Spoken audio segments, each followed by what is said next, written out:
Hey there, Manna fam. So awesome to be with you for Morning Manna. Continuing this series we're doing, we're talking about lessons we learned from the life of Samuel. You know, Samuel is one of those guys, everybody knows that story. It's part of children's church. It's in your kids' Bible as you grow up. It's fun to read. I know I love reading through and learning from Samuel's story and then what comes after him, Saul and King David, and you go into the Kings, and there's just so much. It's exciting reading as you read the scripture.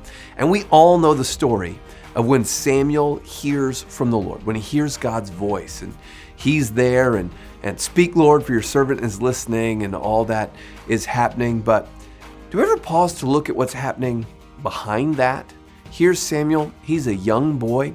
He has been brought to serve before the presence of God when he's a child. And Eli is the priest, and he does not have good sons. It's really actually a dark time for Israel.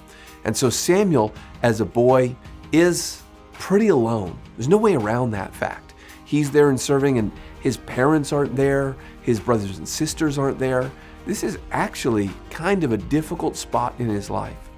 And we know that Samuel hears the voice of God for the first time when he is alone before the presence of God, when everyone else has gone off to bed. In fact, the scripture says, you can read about the story in 1 Samuel chapter 3, but the scripture says that the lamp had not yet gone out. So the lamp was lit, and there's Samuel, and he's just kind of hanging out in the presence of God when everybody else is gone.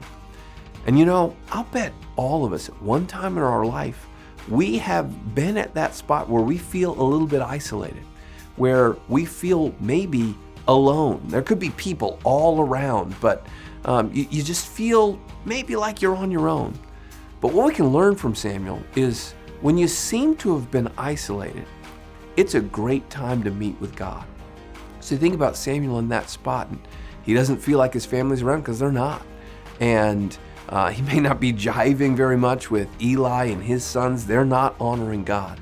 And so Samuel is there in the presence of God, and God is there to meet with him. Samuel has a huge destiny, and God is going to speak to him. Some powerful things are going to happen.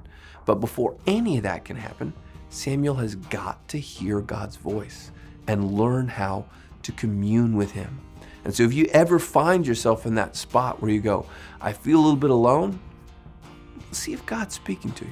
Turn to him in every circumstance, but turn to him, learn his voice, and see how he wants to minister to you. God bless you. Have a great day.